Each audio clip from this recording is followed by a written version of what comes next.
Il suffit parfois de quelques mots pour provoquer une inquiétude immédiate. Un nom immense du cinéma français, l'expression « triste nouvelle », une épouse supposément bouleversée. Et cette idée d'urgence créée par les mots « il y a 8 minutes ». Tous les ingrédients sont réunis pour faire croire au public qu'un événement dramatique vient de se produire. Mais lorsqu'il s'agit de Claude Lelouch, l'un des cinéastes français les plus connus au monde, il est indispensable de distinguer l'émotion provoquée par un titre de la réalité des faits.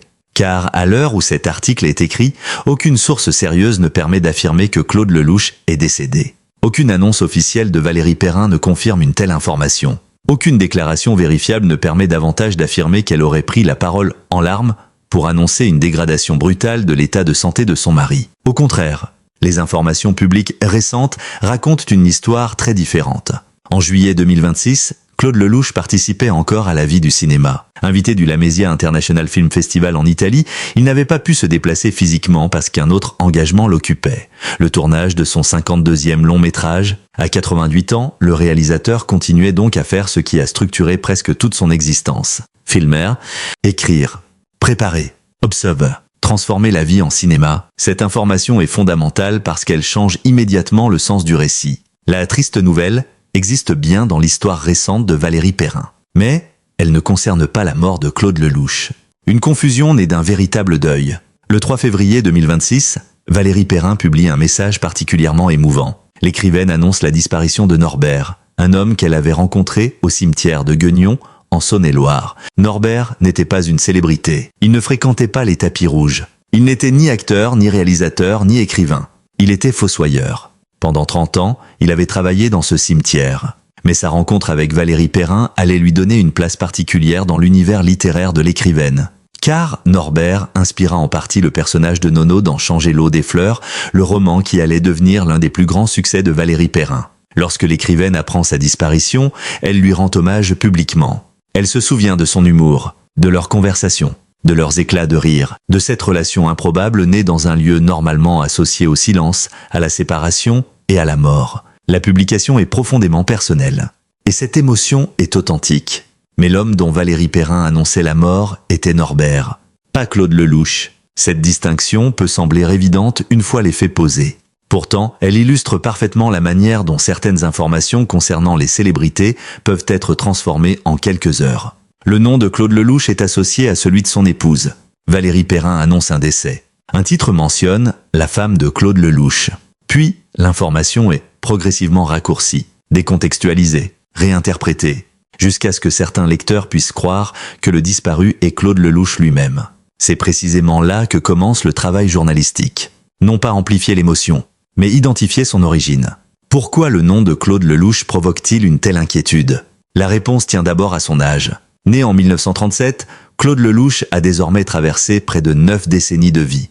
Pour le public français, il ne représente pas seulement un réalisateur. Il représente une époque, un cinéma, une façon de raconter l'amour et le hasard, une manière de filmer les hommes et les femmes au moment où leur existence bascule.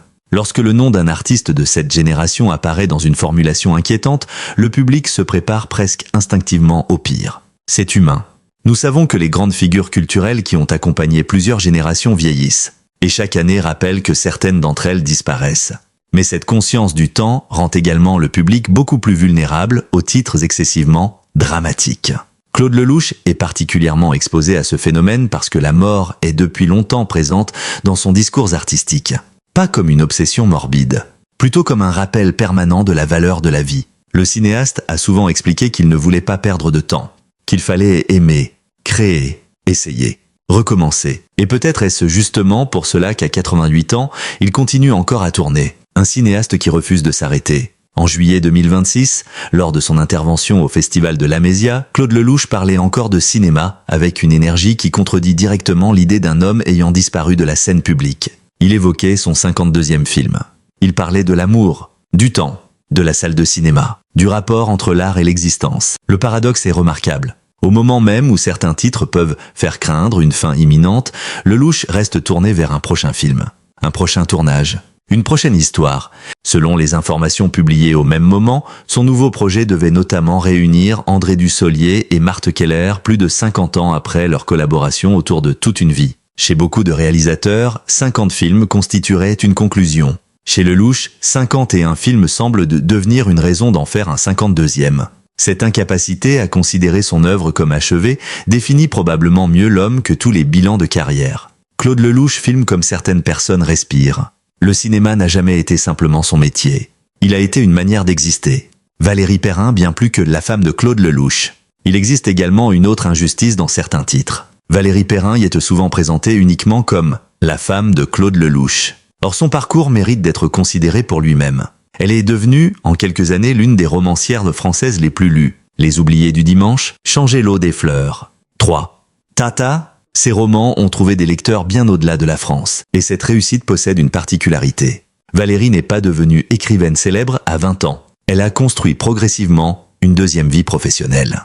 Elle avait travaillé dans l'univers du cinéma, notamment aux côtés de Lelouch. Puis l'écriture est devenue son territoire. En janvier 2026, lorsqu'elle revenait publiquement sur son parcours, elle expliquait encore comment son premier roman avait longtemps mûri avant de finalement être achevé et envoyé à un éditeur. Son succès ne s'est donc pas construit dans l'ombre de Claude Lelouch.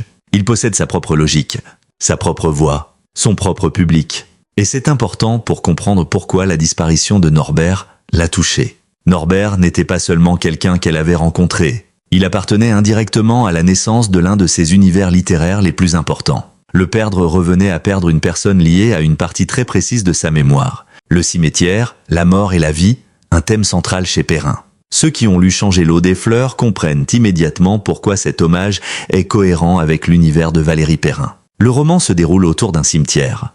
Mais paradoxalement, il parle énormément de vie, de rencontres, d'amours interrompus, de secrets, de souvenirs. Des liens qui subsistent après une disparition. Dans cet univers, les morts ne sont jamais seulement absents. Ils continuent à agir sur ceux qui restent. Ils habitent dans les souvenirs, les objets, les habitudes, les conversations.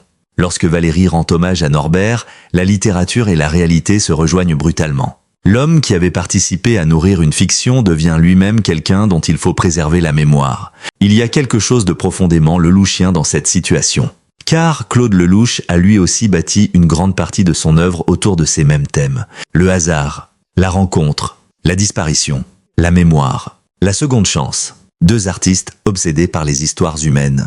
C'est probablement l'une des raisons pour lesquelles Valérie Perrin et Claude Lelouch ont pu construire une relation durable malgré leurs différences d'âge importantes. Ils ne pratiquent pas le même art, mais ils regardent souvent dans la même direction. Lui avec une caméra, elle avec des phrases, lui cherche un visage au moment où une émotion apparaît. Elle cherche le mot capable de faire renaître une personne dans l'imagination du lecteur. Leur relation est également fondée sur une idée qu'ils ont eux-mêmes souvent mise en avant, l'admiration. Dans une interview commune accordée en 2024, ils expliquaient que leur histoire s'était construite sur cette admiration réciproque. Ils partageaient alors leur quotidien depuis environ 18 ans et s'étaient mariés en juin 2023. Ce détail permet aussi de comprendre pourquoi une supposée annonce en larmes de Valérie concernant Claude provoquerait une réaction aussi forte. Leur couple est devenu visible. Ils apparaissent ensemble. Ils parlent parfois l'un de l'autre. Ils travaillent dans des univers qui se croisent. Et surtout, leur histoire donne l'image d'une complicité qui s'est renforcée avec les années. Claude Lelouch face au temps. Mais derrière l'erreur concernant cette triste nouvelle se trouve une question beaucoup plus profonde. Pourquoi avons-nous immédiatement peur lorsque nous entendons parler de Claude Lelouch? Parce que nous savons que le temps avance. Lelouch le sait également. Et contrairement à beaucoup de personnalités publiques, il ne semble pas vouloir nier cette réalité. Il parle de la mort. Il parle de la dernière fois. Il parle du temps qu'il reste. Mais il transforme ses pensées en énergie créatrice. Il y a quelques années, interrogé sur la mort, il avait résumé son rapport à cette perspective avec une formule frappante. Il disait ne pas en avoir peur, mais en avoir le trac. La nuance correspond parfaitement à l'homme de cinéma. La mort devient presque une première de film. Quelque chose d'inconnu, d'inévitable, d'impressionnant. Mais pas une raison de cesser de vivre avant qu'elle arrive. La vraie triste nouvelle. Finalement, la véritable tristesse de cette histoire n'est pas celle annoncée par le titre. Claude Lelouch n'est pas, selon les informations fiables actuellement disponibles, l'objet d'une annonce funèbre faite par son épouse. La véritable disparition concerne Norbert, un homme discret, un fossoyeur qui avait passé 30 années dans un cimetière, un homme qui faisait rire Valérie Perrin, et qui, sans probablement l'imaginer lorsqu'il l'a rencontré, allait laisser une trace dans l'un des romans français les plus populaires de ces dernières années. Cette histoire paraît moins spectaculaire, mais elle est peut-être beaucoup plus belle, car elle rappelle que les personnes capables de transformer une vie ne sont pas nécessairement célèbres. Parfois, elles travaillent dans un cimetière d'une petite ville. Elles racontent des histoires. Elles font rire.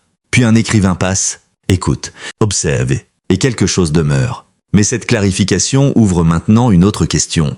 Si Claude Lelouch va bien au point de préparer encore un film à 88 ans, comment cet homme a-t-il développé une telle obsession pour le temps, l'amour et la nécessité de vivre chaque instant? Pour le comprendre, il faut revenir beaucoup plus loin, à son enfance, à la guerre, à ses débuts difficiles, à ses échecs, à un homme et une femme, et surtout aux femmes qui ont traversé sa vie avant que Valérie Perrin n'en devienne l'une des présences les plus importantes. Pour comprendre pourquoi la moindre rumeur concernant Claude Lelouch provoque autant d'émotions, il faut comprendre quelque chose d'essentiel. Claude Lelouch n'est jamais réellement devenu un homme du passé. Il appartient à l'histoire du cinéma, mais il continue à vouloir participer au présent. Cette contradiction est au cœur de sa personnalité. Beaucoup d'artistes, lorsqu'ils atteignent un certain âge, commencent à protéger leur héritage. Ils restaurent leurs anciens films, publient leurs souvenirs, acceptent les hommages, regardent derrière eux. Lelouch fait tout cela. Mais il continue également à regarder devant. Il veut encore tourner, encore rencontrer des comédiens, encore filmer des histoires d'amour, encore vérifier si le hasard peut produire quelque chose que même un scénariste n'aurait pas imaginé. Un enfant pour qui la vie n'a jamais été évidente. Claude Lelouch naît à Paris en 1937. Son enfance est rapidement bouleversée par la Seconde Guerre mondiale et l'occupation. Cette expérience joue un rôle essentiel dans son rapport à la vie. Lorsqu'un enfant découvre très tôt que la sécurité peut disparaître, il ne regarde plus nécessairement le temps de la même manière. Lelouch développera progressivement une philosophie très particulière. La vie est fragile, donc elle doit être vécue. Le bonheur est provisoire, donc il faut le saisir. L'amour peut disparaître, donc il faut aimer lorsqu'il est là. Ces idées deviendront presque la grammaire secrète de son cinéma. Le cinéma avant la reconnaissance. Le Lelouch que nous connaissons aujourd'hui est associé aux récompenses, à Cannes, aux Oscars et aux grandes stars. Mais ses débuts sont beaucoup moins glorieux. Il connaît l'échec. Les critiques sont parfois sévères. Certains ne croient pas en lui. Son style dérange. Son envie de filmer rapidement paraît désordonnée. Il improvise. Il cherche. Il prend des risques. Et justement, ces échecs vont progressivement devenir une école. Lelouch comprend une règle qui guidera presque toute sa carrière. Il vaut mieux échouer en essayant quelque chose que réussir en répétant mécaniquement ce que les autres savent déjà faire. Puis arrive 1966, et tout change. Un homme et une femme, le film qui transforme une vie. Avec Un homme et une femme, Claude Lelouch réalise beaucoup plus qu'un succès. Il crée un langage. Jean-Louis Trintignant, Anouk Aimée, Deauville, la plage, la musique de Francis Lai, des regards, des silences. Un amour qui essaie d'exister malgré le poids du passé. Le film remporte la Palme d'Or à Cannes et connaît une reconnaissance internationale exceptionnelle. À partir de là, Claude Lelouch n'est plus seulement un jeune réalisateur français. Il devient Claude Lelouch, un nom, une signature, une manière de filmer. Mais ce succès contient déjà le thème qui accompagnera toute son existence. Deux personnes peuvent s'aimer, et pourtant porter encore leurs morts avec elles. L'amour ne supprime pas le passé. Il apprend à vivre à côté de lui. C'est exactement ce que raconte également, sous d'autres formes, Valérie Perrin dans ses romans. Et c'est peut-être l'un des liens invisibles les plus puissants entre eux. Les femmes dans la vie de Lelouch. Claude Lelouch n'a jamais caché que sa vie sentimentale avait été mouvementée. Plusieurs grandes relations, plusieurs mariages, 7 enfants, des séparations, des recommencements. Des femmes qui ont parfois participé directement ou indirectement à son travail. Chez Lelouch, vie professionnelle et vie sentimentale ont souvent été impossibles à séparer complètement. Et il l'a reconnu lui-même avec humour. En juillet 2026, parlant de sa relation presque obsessionnelle au cinéma, il expliquait avoir, en quelque sorte, trompé toutes les femmes de sa vie avec le cinéma. L'expression est révélatrice. Son principal rival amoureux a toujours été son métier. La caméra prend du temps. Le tournage prend du temps. Le montage prend du temps. Un nouveau scénario prend du temps. Et Lelouch semble avoir passé une grande partie de son existence convaincu que le prochain film pourrait être le meilleur. Cette énergie est fascinante pour le public. Elle peut être plus difficile pour une famille. Valérie Perrin, une rencontre différente. Lorsqu'il rencontre Valérie Perrin, Lelouch a déjà vécu plusieurs vies. Il a connu une immense gloire, des périodes moins favorables, des histoires d'amour, des enfants, des critiques, des triomphes. Il pourrait avoir cessé d'attendre une nouvelle surprise. Et pourtant Valérie arrive. Leur différence d'âge attire inévitablement l'attention. Mais lorsqu'ils parlent de leur relation, ils insistent davantage sur leur complicité intellectuelle. Lelouch a expliqué avoir été séduit par le talent de Valérie. Elle travaille d'abord à ses côtés. Elle écrit, elle observe. puis elle développe progressivement son propre univers. Le plus intéressant est probablement ce qui se produit ensuite. Valérie Perrin ne devient pas simplement Madame Lelouch. Elle devient une auteure capable d'obtenir une reconnaissance internationale indépendante. Et cette évolution change naturellement l'équilibre du couple. L'homme qui a longtemps été la figure créatrice centrale partage désormais sa vie avec une femme qui connaît elle-même le vertige du succès, l'admiration plutôt que la compétition. En janvier 2026, Valérie Perrin expliquait encore publiquement quelque chose d'assez révélateur. Interrogée sur l'éventuelle compétition créative au sein du couple, elle évoquait plutôt le désir de continuer à séduire l'autre par le travail. Cette idée est importante. Après presque 20 ans de relation, la séduction ne passe plus nécessairement seulement par l'apparence. Elle peut passer par un livre, un film, une phrase, une idée, la capacité d'impressionner encore l'autre. Dans un couple composé de 2 créateurs, ce mécanisme peut devenir une forme de moteur. Claude veut faire un film dont Valérie pourra être fière. Valérie veut écrire un roman que Claude admirera. Le travail devient une conversation sentimentale. Quand le deuil entre dans leur histoire, la disparition de Norbert intervient donc dans un couple qui réfléchit depuis longtemps à la mémoire. Mais ce n'est pas le seul deuil qui les touche en 2026. Quelques mois plus tard, Claude Lelouch est profondément affecté par la disparition de l'actrice Nadia Fares. Le réalisateur la connaissait, il avait travaillé avec elle, et il envisageait même de lui confier un rôle dans un nouveau film. Quelques jours seulement avant sa mort, ils avaient encore dîné ensemble. Lelouch raconte alors le choc provoqué par la brutalité de la disparition. Cette proximité temporelle est terrible. Une personne existe, elle parle, elle rit, on imagine encore travailler avec elle, puis soudain elle n'est plus là. Claude Lelouch et Valérie Perrin sont alors décrits comme profondément bouleversés par cette disparition. Cet épisode donne un autre sens aux déclarations du cinéaste sur le temps. Chez lui, ce n'est pas une philosophie abstraite. Les disparitions lui rappellent constamment que demain n'est pas garanti. Pourquoi continuer à tourner à 88 ans? La question revient régulièrement. Pourquoi ne pas arrêter? Pourquoi ne pas profiter simplement de sa famille? Pourquoi continuer à supporter la fatigue d'un tournage? La réponse semble contenue dans toute la trajectoire de Lelouch. Parce qu'arrêter de filmer signifierait probablement arrêter une partie de lui-même. Certains hommes rêvent de retraite. Lelouch semble rêver du prochain plan. Il appartient à cette catégorie d'artistes chez qui le travail n'est pas seulement une obligation professionnelle. C'est une forme de respiration. Il ne filme pas malgré son âge. Il filme peut-être précisément parce qu'il connaît son âge. Chaque projet peut être le dernier. Donc chaque projet mérite d'être tenté. Un 52e film comme défi au temps. En juillet 2026, les informations autour de son nouveau long métrage ont donc une valeur symbolique particulière. Claude Lelouch retrouve notamment André Dussolier et Marthe Keller. Le temps séparant leur collaboration devient lui-même un élément du récit. 50 ans, un demi-siècle. Des carrières entières ont commencé et se sont terminées entre les deux. Des générations de spectateurs sont nées. Certaines n'avaient jamais vu toute une vie au cinéma, et pourtant, les voilà de nouveau réunis. C'est exactement le genre de boucle que le Lelouch aime. Le passé ne revient jamais exactement comme avant, mais il peut rencontrer le présent. La mort comme moteur de vie. C'est ici que l'on peut comprendre pourquoi le titre dramatique autour de sa supposée triste nouvelle fonctionne aussi facilement. Toute l'œuvre de Lelouch prépare presque inconsciemment le public à penser à sa disparition. Mais Lelouch semble avoir choisi la stratégie inverse. Plus la mort devient crédible, plus il veut fabriquer de la vie. Un film supplémentaire, une rencontre supplémentaire, un dîner supplémentaire, un voyage supplémentaire, une histoire supplémentaire. Sa philosophie pourrait presque se résumer ainsi. Puisque tout est provisoire, rien ne doit être considéré comme banal. Un repas peut être important. Une rencontre peut devenir un film.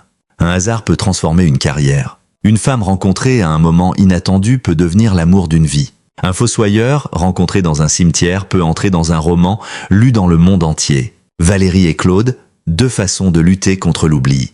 L'écrivain et le cinéaste ont peut-être une fonction commune. Ils empêchent les choses de disparaître complètement. Une personne filmée reste visible. Une personne écrite continue à exister dans l'imagination. Claude capture des visages. Valérie capture des souvenirs. C'est pourquoi la mort de Norbert possède une dimension symbolique aussi forte. L'homme réel disparaît. Mais quelque chose de lui survit dans Nono. De la même façon, les acteurs que Lelouch a filmés demeurent présents sur les écrans longtemps après leur disparition. Anouk Aimé, Jean-Louis Trintignant et tant d'autres. Le cinéma est aussi une machine étrange permettant aux morts de continuer à marcher, parler, sourire et tomber amoureux. Lelouch le sait mieux que presque personne. ET après, personne ne peut évidemment prédire combien de films Claude Lelouch réalisera encore. Le 52e pourrait être le dernier, ou peut-être pas. Lui-même semble avoir renoncé depuis longtemps à annoncer des adieux définitifs. Chaque dernier film paraît ouvrir la possibilité d'un autre. Mais le plus important n'est peut-être plus le chiffre. Le chiffre compte moins que le geste, s'élève. Préparer une caméra, réunir une équipe, dire moteur, continuer. Et c'est précisément cette idée qui nous conduit au dernier chapitre. Car au-delà des rumeurs, des titres dramatiques et des inquiétudes légitimes concernant l'âge du réalisateur, la question essentielle n'est peut-être pas quand Claude Lelouch s'arrêtera-t-il. La véritable question pourrait être qu'est-ce qu'un homme qui a passé sa vie à raconter les autres veut encore laisser derrière lui? Après avoir séparé la rumeur des faits et replongé dans la trajectoire de Claude Lelouch, une conclusion s'impose. La triste nouvelle qui a suscité l'inquiétude ne signifie pas que Claude Lelouch est mort. Les informations fiables les plus récentes le montrent encore actif, encore tourné vers son prochain film, encore capable de parler avec passion de l'amour et du cinéma. La disparition annoncée par Valérie Perrin concernait Norbert, l'homme qui avait inspiré un personnage de Changer l'eau des fleurs. Mais cette confusion nous aura finalement ramené au sujet qui traverse toute l'œuvre de Claude Lelouch. Le temps. Nous vieillissons. Les personnes que nous aimons disparaissent. Les histoires commencent puis se terminent. Mais quelque chose peut rester. Un film, une chanson, un livre, une photographie, une phrase, un souvenir. Claude Lelouch aura passé sa vie à transformer ces fragments en cinéma. À 88 ans, il pourrait choisir de regarder tranquillement ses 51 films et considérer que le travail est terminé, mais il prépare encore le suivant. Et peut-être est-ce là le véritable message de cette histoire. Pas celui d'une mort annoncée, celui d'un homme qui refuse de vivre comme si sa dernière scène avait déjà été tournée. Valérie Perrin semble partager cette philosophie à sa manière. Elle transforme les absents en personnages, les souvenirs en récits, les blessures en littérature. Norbert est parti, mais Nono existe encore. Des acteurs aimés de Lelouch sont partis, mais leurs visages continuent à vivre sur l'écran. Et un jour, inévitablement, Claude Lelouch lui-même appartiendra entièrement à l'histoire du cinéma. Mais ce jour n'a pas besoin d'être inventé avant qu'il arrive. Pour l'instant, la caméra continue de tourner. Et tant qu'elle tourne, l'histoire continue. Si vous avez aimé cette enquête, cette mise au point et ce voyage dans la vie de Claude Lelouch et Valérie Perrin, abonnez-vous dès maintenant à la chaîne. Activez également la cloche de notification afin de ne manquer aucune de nos prochaines vidéos consacrées aux grandes figures du cinéma, de la télévision, de la musique et de la culture française. Ici, nous revenons sur les histoires qui font parler, mais nous essayons surtout de comprendre ce qui se cache derrière les titres, les faits, les parcours, les blessures, les succès et les véritables témoignages. Dites-nous également en commentaire quel film de Claude Lelouch vous a le plus marqué. Un homme et une femme? Les uns et les autres? Itinéraire d'un enfant gâté? Ou un autre film lié à un souvenir personnel? Votre témoignage nous intéresse. Merci d'avoir regardé jusqu'au bout, prenez soin de vous, abonnez-vous à la chaîne et rendez-vous très bientôt pour une nouvelle histoire.